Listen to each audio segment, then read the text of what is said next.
Yesus, Engkau penjunanku, pelita hidupku. Shalom sahabat penjunanku pelitaku, selamat malam. Sebelum kita mendengarkan dan merenungkan firman Tuhan, mari bersama-sama kita memohon pimpinan Tuhan dalam doa. Bapa yang maha besar dan maha mulia, Bapa yang kami kenal di dalam nama Tuhan kami Yesus Kristus. Terima kasih Bapa, malam hari ini kami boleh datang kepadamu Bapa. Terima kasih. Saat ini kami rindu untuk mendengar kebenaran firman-Mu. Kami mau belajar apa yang Bapa mau sampaikan kepada kami pada saat ini. Kebenaran firman Tuhan yang menjadi penuntun dan penolong di dalam kehidupan kami. Berbicaralah Bapa, berikanlah kami hikmat dan pengertian. Terima kasih Bapa. Di dalam nama Tuhan Yesus kami berdoa. Amin. Pembacaan firman Tuhan pada malam hari ini terambil dari Pengkhotbah 9 ayat 1-6. Sesungguhnya semua ini telah kuperhatikan, semua ini telah kuperiksa, yakni bahwa orang-orang yang benar dan orang-orang yang berhikmat dan perbuatan-perbuatan mereka, baik kasih maupun kebencian, ada di tangan Allah. Manusia tidak mengetahui apapun yang dihadapinya. Segala sesuatu sama bagi sekalian. Nasib orang sama, baik orang yang benar maupun orang yang fasik, orang yang baik maupun orang yang jahat, orang yang lahir maupun orang yang najis, orang yang mempersembahkan korban maupun yang tidak mempersembahkan korban. Sebagaimana orang yang baik, begitu pula orang yang berdosa. Sebagaimana orang yang bersumpah, begitu pula orang yang takut untuk bersumpah. Inilah yang celaka dalam segala sesuatu yang terjadi di bawah matahari. Nasib semua orang sama. Hati anak-anak manusia pun penuh dengan kejahatan, dan kekebalan ada dalam hati mereka seumur hidup. Dan kemudian mereka menuju alam orang mati. Tetapi siapa yang termasuk orang hidup mempunyai harapan, karena anjing yang hidup lebih baik daripada singa yang mati. Karena orang-orang yang hidup tahu bahwa mereka akan mati, tetapi orang yang mati tak tahu apa-apa. Tak ada upah lagi bagi mereka, bahkan kenangan kepada mereka sudah lenyap, baik kasih mereka maupun kebencian dan kecemburuan mereka sudah lama hilang. Dan untuk selama-lamanya tak ada lagi bahagia mereka dalam segala sesuatu yang terjadi di bawah matahari. Judul renungan bagi kita pada saat ini adalah hidup ini begitu singkat. Sahabat yang dikasihi Tuhan Yesus, Museum Henry Ford di Dearborn, Michigan membuat sebuah pameran bertema Masa Hidup Kita, yang memaparkan berbagai peristiwa bersejarah tingkat nasional dan dunia.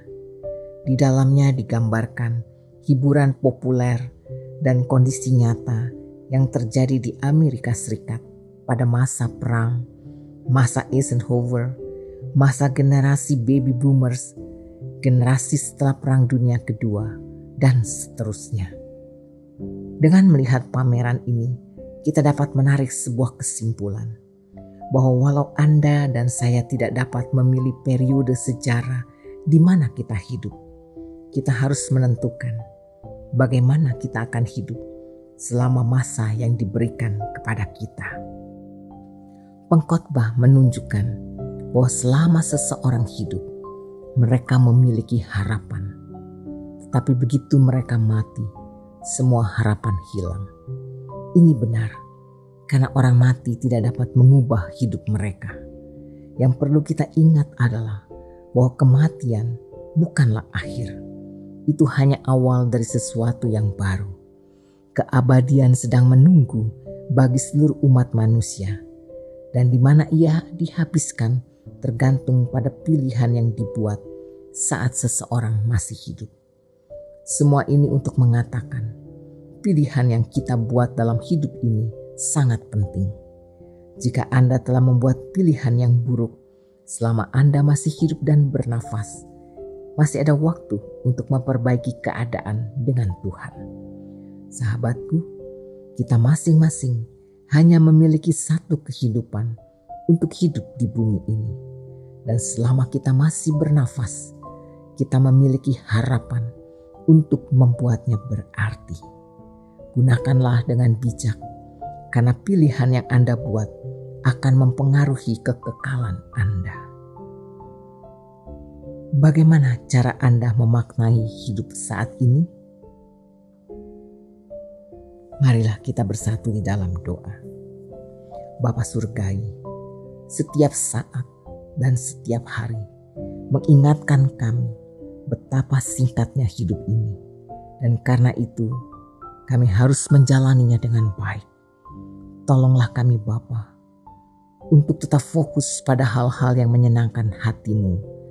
Bantu kami untuk membuat pilihan yang bijak yang akan menolong kami hidup sebagai anak-anak-Mu Bapa.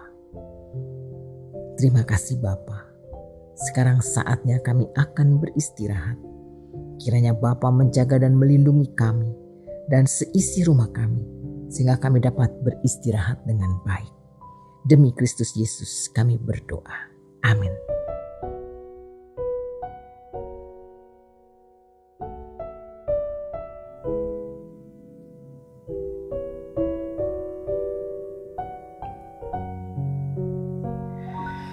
Di muka Tuhan Yesus,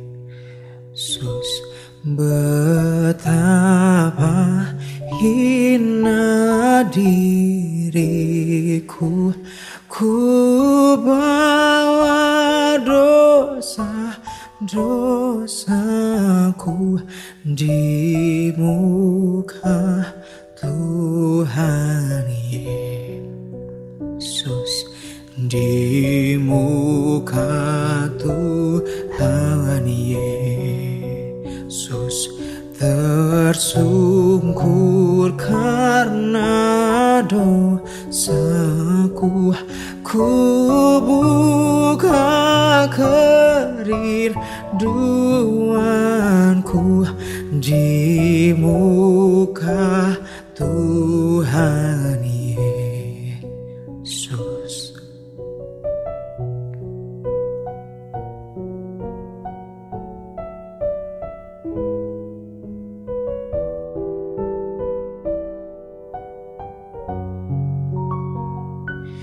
Di muka Tuhan Yesus, ku insaf akan salahku, bertobat kini hatiku di muka Tuhan Yesus, di muka Tuhan Yesus, ku dapat kasih sayangnya, hatiku pasrah berserah